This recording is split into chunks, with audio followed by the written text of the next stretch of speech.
I've got two questions for you, they're short questions, and then maybe we draw this to a close unless you have something else to say. My first question is, if you had to have one word to what is going on in recovery, one word. Can you ask the question again? Sorry. If you had one word to describe what is the essence of recovery, what is it? What defines? Yeah, okay, I've got hope. Hope. Hope. Yeah, that's the word that for, if I think about it personally, the essence of recovery, the heart of it is hope. Yeah, and of course you can't prescribe hope. It doesn't come in a bottle. There are ways to introduce it and to transmit it, but I don't think we're really that good at doing that in addiction treatment services generally. So one of the ways of doing it is to introduce lived experience.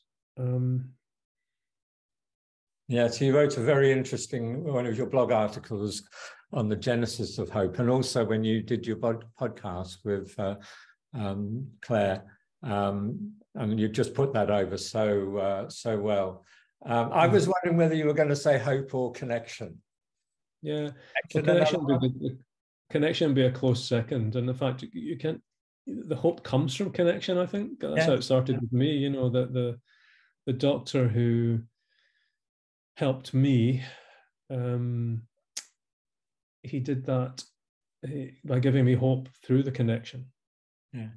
And I have to say, well, all those years back when I first walked into a treatment agency because I was curious what addiction was about after spending 25 years exploring it in the brain, when I met real people and saw it, that was one of probably the big thing that came through to me, hope. And I remember that lady, Natalie, who told her story. She had absolutely no hope. But the first thing she heard when she went into that place, someone said to her, "You can do this." And 20 years later, I saw her and she still talks about the hope she had in that agency. So my final question, David, if you have advice to other people out there who are experiencing problems, what would that be? And experiencing drug and alcohol problems. First, ask for help, and don't limit help to professional help. Make a connection with other people who've been where you are and to manage to find a way out. You don't have to do this alone.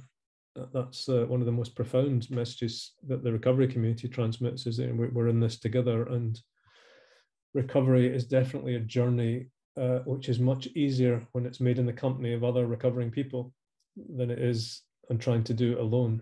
I had crazy ideas when I was drinking and using about how I might find my way out of the mess that I was in. They weren't sufficient. They weren't anywhere near sufficient to help me move myself out. I needed help from elsewhere.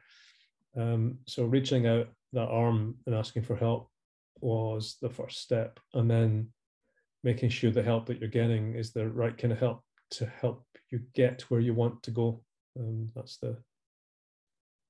There's that old thing, isn't it, that at the end of the day, recovery, no one's giving that to you. The practitioner isn't making you better, so it's you who has to do the work. So there's that I think we both used. I alone can do it, but I can't do it alone. Yes, there's a lovely quality of recovery, which is the infectious nature of it. You know, that the hanging around other recovering people means you often catch a dose of it, and that translates into very practical stuff, but also, again, the genesis of hope, the transmission of hope. When you're sitting in with a bunch of hopeful people who are absolutely convinced that you can move forward from the dark space that you're in, it's really hard to resist that. That's something that carries you along, and sometimes we all need to be carried along by other people's hope before we've got enough of our own to help us take the next step. Yeah. And that infection also people like myself catch. So people who haven't been in recovery, haven't had a problem. And I know quite a few people who are totally infected by meeting recovering people.